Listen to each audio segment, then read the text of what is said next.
Then we have another thing where Brittney Griner says that said something about that effing white girl.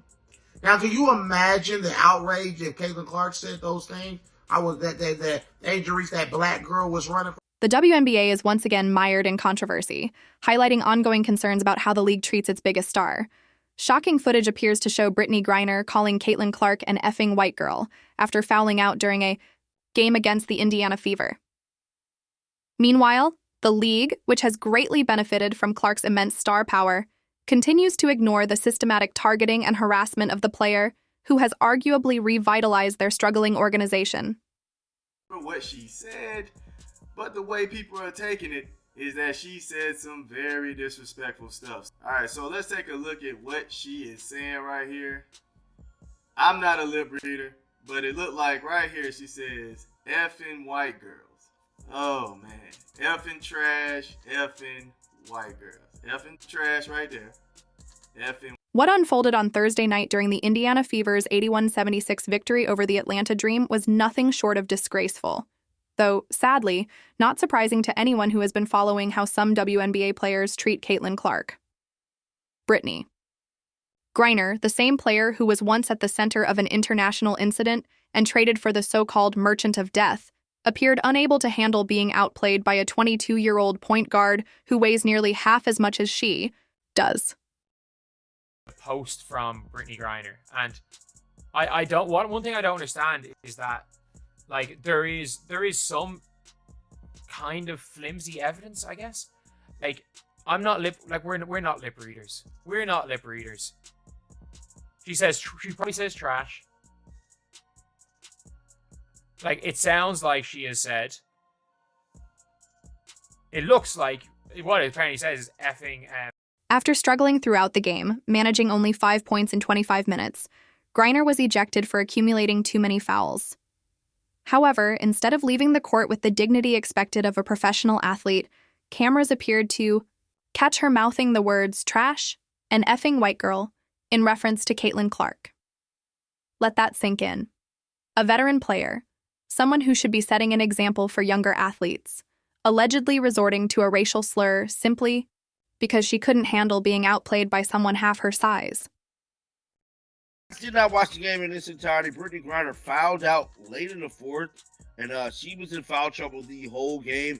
The referees was definitely calling everything on her. Even though the Indiana Fever really didn't get a chance to shoot a bunch of free throws that game, they was making specifically calls against Brittney Griner, and she was getting frustrated about it, man. Now, footage has surfaced, a couple different takes on this clip as well as to what she actually said. Some people said she didn't call Caitlin Clark a effing white girl. Some people say that she said what a effing whack call. At the end of the day, she said something. The footage, which has since gone viral across social media platforms, shows Griner's apparent outburst clearly. While lip reading isn't an exact science, the visual evidence is compelling enough that even casual viewers can reasonably interpret what appears to be happening. This isn't some ambiguous gesture or muffled audio. This is a professional athlete seemingly using racially charged language against a fellow player out of frustration over her own poor performance on the court. Now it appears that Brittney Griner has been caught on video. And yes, there's a certain amount of lip reading that's going on here, but y'all let you be the judge, because I don't think it takes a rocket scientist to try to decipher what it is Brittney Griner was saying. By the way, she fouled out of a WNBA game against Caitlin Clark in the Indiana Fever. She plays for the Atlanta Dream now. So here we go. Brittney Griner, who Joe Biden acquired 2 years ago and maybe the most lopsided trade of all time, this side of Deshaun Watson, was caught on camera saying what appeared to be some not very nice things about white girl Caitlin Clark during her little WNBA game last. If you're enjoying this content, please consider subscribing. What makes this incident even more infuriating is the context in which it occurred. Caitlin Clark didn't even have a standout night by her usual standards, scoring just 11 points in the win. This wasn't a case of her dropping 30 points and embarrassing Brittney Griner on national television. It was simply one player doing her job, while another completely lost her composure, allegedly resorting to language that would get almost any employee in any other workplace in America fired on the spot.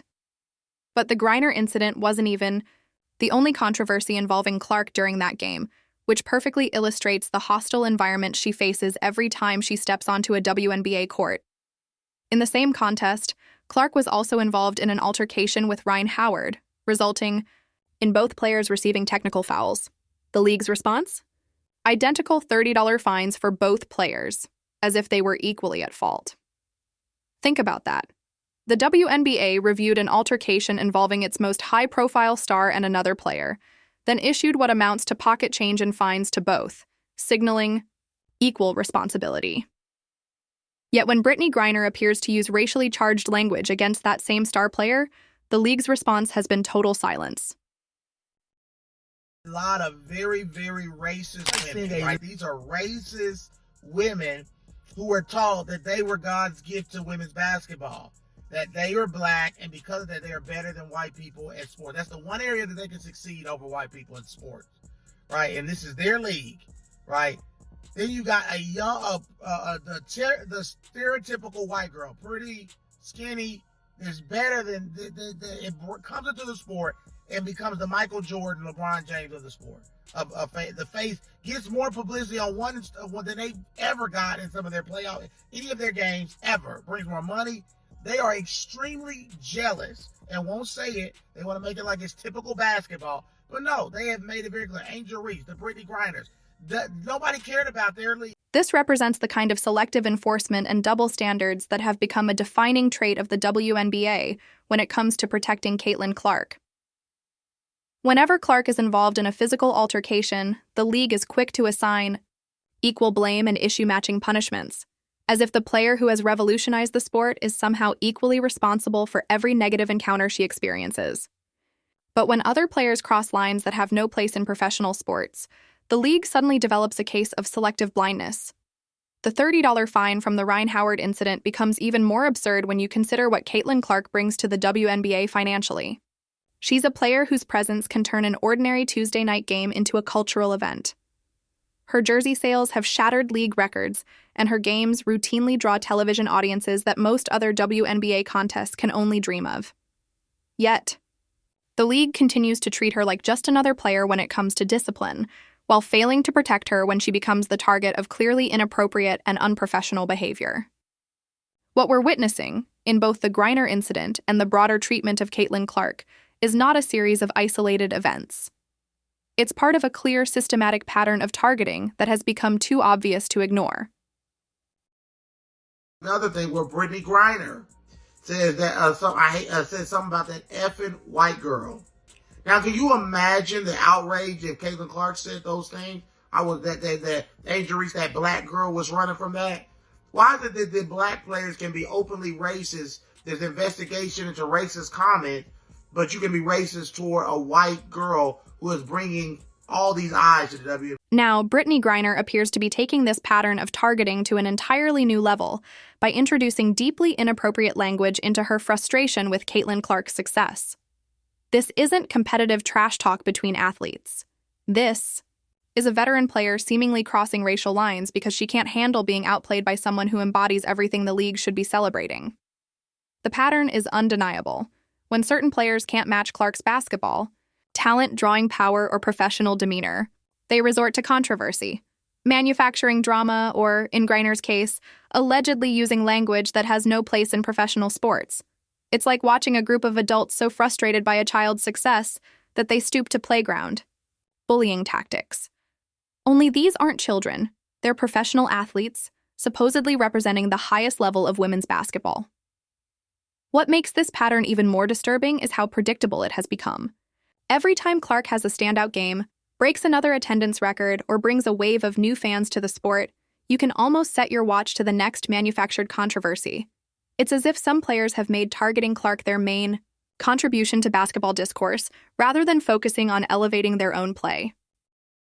That Bob Griner said trash, followed by fucking white girl. Now, like I said, I'm not a lip reader. I don't know what she said. But again, the perception is the only thing that matters. And the perception throughout the WNBA is players dislike Caitlin Clark because she's white.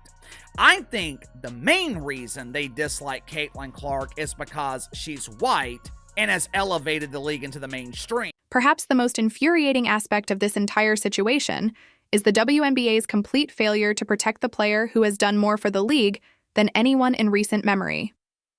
This is the same organization that has watched Caitlin Clark transform women's basketball from a niche product into a cultural phenomenon, yet it seems more interested in appeasing the players who target her than in protecting its most valuable asset. The league's silence on the Griner incident speaks volumes about its priorities and its lack of backbone.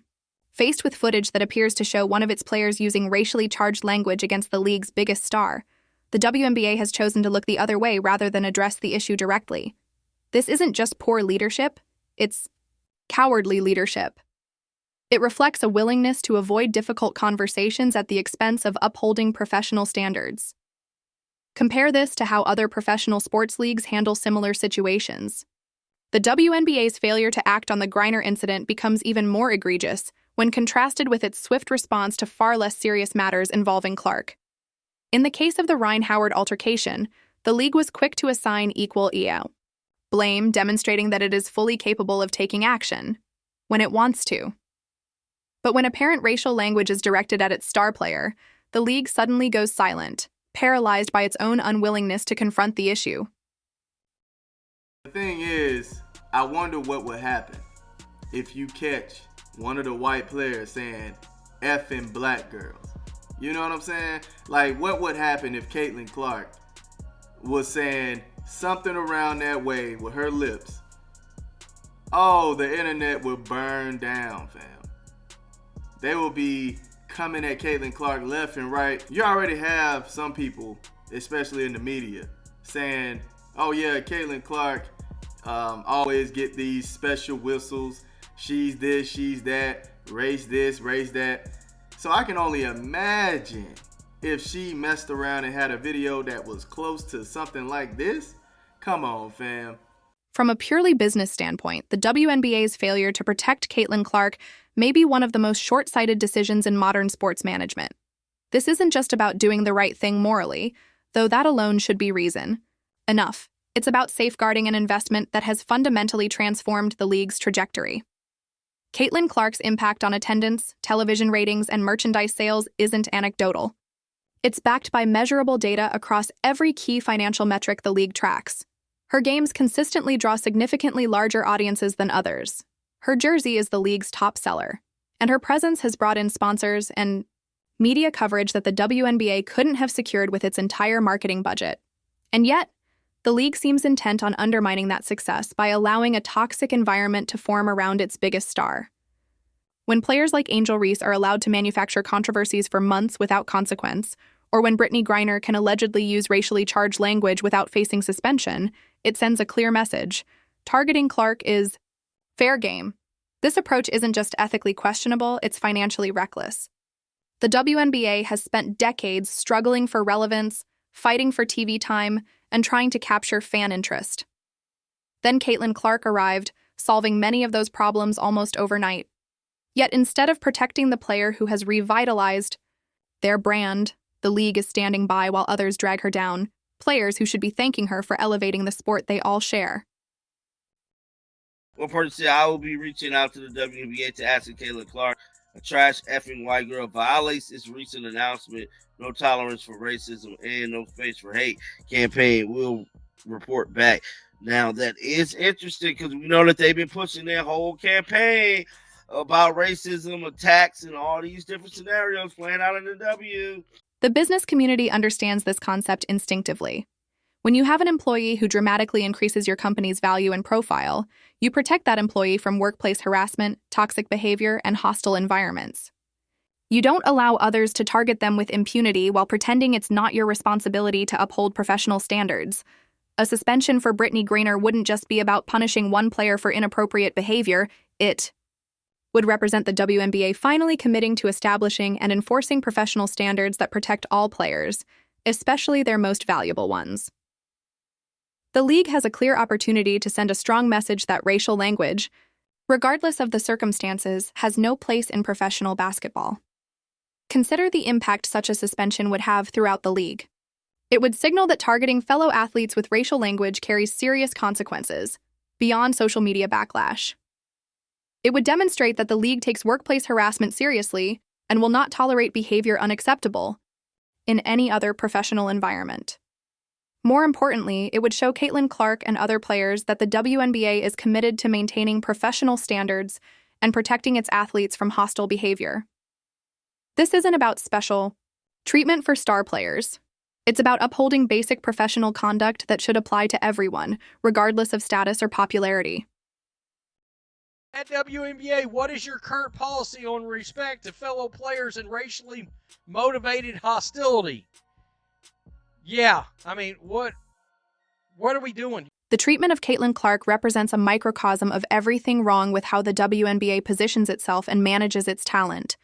Instead of celebrating and protecting the players who elevate the sport, the league seems content to let those players become targets of frustrated competitors who can't match their impact or success. This approach doesn't just harm Clark individually, it damages the entire sport of women's basketball. When the league's biggest star faces constant targeting and harassment without intervention, it sends a troubling message to young girls. Watching, success will make you a target rather than a reason to be celebrated. It teaches them that instead of striving to match someone's achievements through hard work, it's acceptable to tear them down through manufactured controversies and inappropriate behavior. The long-term consequences of this approach extend far beyond any single incident. If the WNBA continues to allow its stars to be targeted with impunity, it risks creating an environment where talented players might seek other opportunities rather than subject themselves to systematic harassment. It also risks alienating the new fans players like Clark have brought to the sport, fans who come to watch basketball excellence, not reality television drama.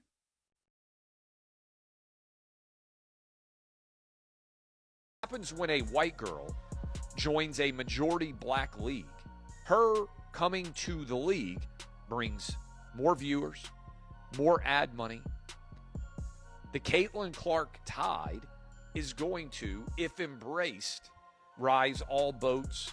The majority in the league, which is black women, has done everything they can to not welcome Caitlin Clark to the league. Why? There has never been any cost for black WNBA players. The Brittney Griner incident represents a crossroads moment for the WNBA. The league can either finally establish professional standards that protect all players from inappropriate behavior or continue down its current path of selective enforcement and cowardly leadership, prioritizing avoidance of difficult decisions over maintaining basic professional conduct. A suspension for Griner would send a clear message that racial language has no place in professional basketball, and that the league is serious about protecting its players from hostile behavior. It would show that success on the court does not excuse inappropriate conduct, and that the WNBA enforces consistent standards for all players, regardless of status or popularity. Failing to act, however, would confirm what many observers already suspect.